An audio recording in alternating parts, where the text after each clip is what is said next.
Shalom saudara, memasuki tahun 2023, kita mendapatkan tuntunan dari ayat 2 Korintus 2 ayat 14 yang berkata, "Tetapi syukur bagi Allah yang dalam Kristus selalu membawa kami di jalan kemenangannya.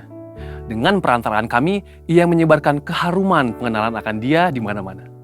Mungkin kita dengan cepat mengaminkan ayat ini dengan berkata, "Ya, saya percaya selalu dibawa Tuhan di jalan kemenangannya."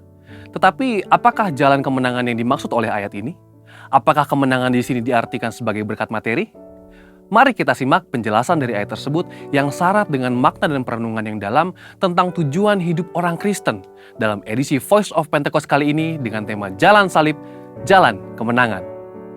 Istilah jalan kemenangan atau triumphal procession memiliki gambaran tradisi kerajaan Romawi yang selalu melakukan parade atau arak-arak kemenangan setelah pasukan Romawi kembali dengan kemenangan dari peperangan.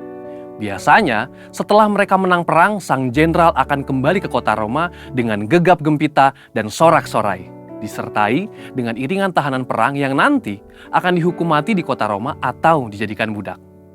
Tentu Paulus sangat familiar dengan parade ini, karena ini adalah peristiwa yang meriah yang dirayakan oleh hampir seisi kota Roma.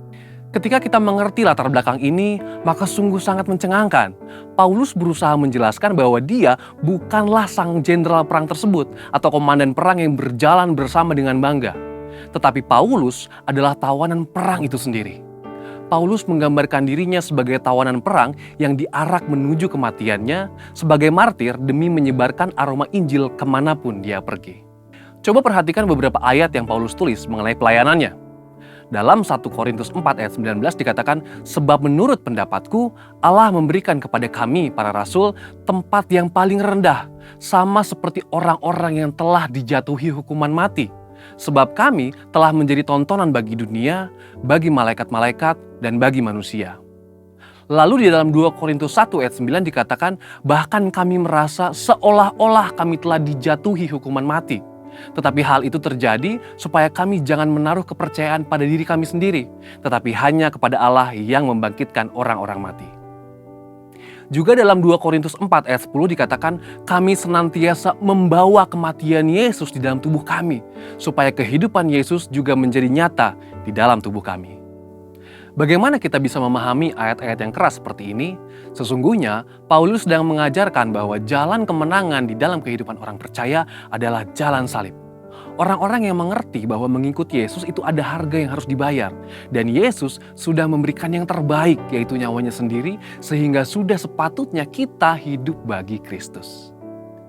Ayat ini mengajak kita untuk merenungkan dan menghidupi penderitaan Kristus ketika Dia memikul salib menggantikan kita. Memang kita tidak bisa menggantikan karya Kristus di kayu salib, tetapi kuasa salib dan pesan kematian Yesus harus selalu hadir dalam kehidupan dan pelayanan kita. Inilah yang Paulus maksudkan ketika dia berkata, "Dengan perantaraan kami, Ia menyebarkan keharuman pengenalan akan Dia di mana-mana." Dengan kata lain, kehidupan kita sebagai pengikut Kristus hendaknya dikenal sebagai orang yang menyebarkan Injil dan kabar baik itu di mana-mana. Lewat hidup kita, orang boleh melihat Kristus dan Injil itu nyata.